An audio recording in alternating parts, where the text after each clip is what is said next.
Covid संक्रमण बढ़ी चली एवं आउ किछि दिन पर स्कूल खोलिया जाउछि किंतु एई मध्यरे आसी गणशिक्षा मंत्री नित्यानंद गंडों सबुठु बड़ बयान जे कोरोना स्थिति को देखि स्कूल निष्पत्ति नियाजिवो बोली गणशिक्षा मंत्री तांकर आज बड़ बयान देइछथि। ताहाले संपूर्ण बयानटा को कहबी मुझे कौन कहते जे तुम स्कूल खोल कि नाई 19 तारिख रु ता विषय बड़ कथा कहते आमर शिक्षा मंत्री गणशिक्षा मंत्री नित्यानंद गंड।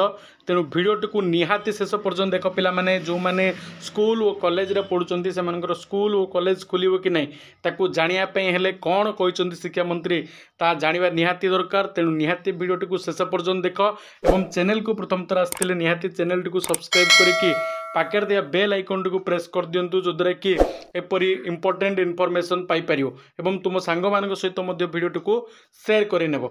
देख कहीदेवाई चाहे जे राज्यर बढ़ी चलती कोरोना संक्रमित संख्या गत किछि दिन भितर कौन है संक्रमित चिन्हट होता बेले 18 जन पहुँचती राज्यर संक्रमित संख्या ए भितर कोविड को नहीं आज मुह खोली आमर गणशिक्षा मंत्री नित्यानंद गंड। कोविड संक्रमण भितर स्कूल खोलिया को मात्र किछि दिन रही बेले या तत्परता देखते गणशिक्षा मंत्री। ताले कौन कहते गणशिक्षा मंत्री गणशिक्षा मंत्री को कहवा अनुसार स्कूल खोलिले शिक्षक शिक्षयित्री को सतर्क करा जिवो, जिला शिक्षाधिकारी को विभाग पक्षर निर्देश दिया स्कूल नियम मानि चलिया कहुव, अधिक स्वास्थ्य खराब हेले घरे रही छात्र छात्री कहुव, लक्षण देखागले कि स्वास्थ्य अवनति हेले स्कूल आसबे नहीं, स्वास्थ्य विभाग गाइडलाइन विभाग पालन करियो बोली नित्यानंद गंड संपूर्ण सूचना देइछन्ति। ताले एई बयान को पढ़ला पर आमे माने कोन भाबी परिबा जे ए पर्यंत संपूर्ण भाव में कहि परिबानी जे तमरो 19 तारिख जो जून 19 तारिख रे तमरो स्कूल खोलिया पई जाउची ता खोलिबो ही।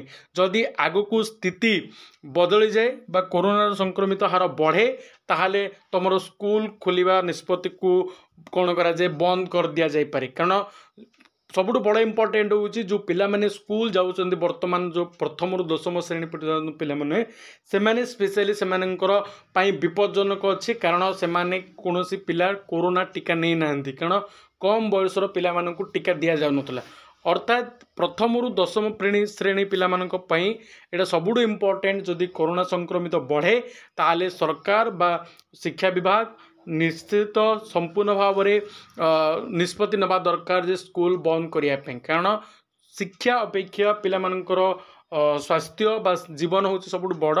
तेणु मोर मध्य अनुरोध जदि कोरोना संक्रमित बढ़े ताहले निहाती स्कूल निष्पत्ति संपर्क में पुनर्बार सरकार चिंता करंतु जे स्कूल को जदि आउ किछि दिन पर्यंत विलंब रे खोलिया पई पड़े ताले मध्य खोलिबा आवश्यक। कारण पिला मानकर जीवन आगे होची इंपोर्टेंट। ताले तुम माने कोन चाहुचो बा तुम माने कोन भाबुचो मो कथा एकमत अछो कि नहीं, निहाती जदि एकमत अछो ताले यस सर बोली कमेंट रे लिखंतु। जदि आउ कार को जदि कोन मतामत थाए बा केबे खोलिबो स्कूल बोली भाबुचंती बा खोलिया उचित बोली भाबुचंती से माने निहाती कमेंट सेक्शन रे कमेंट करियो पिला माने।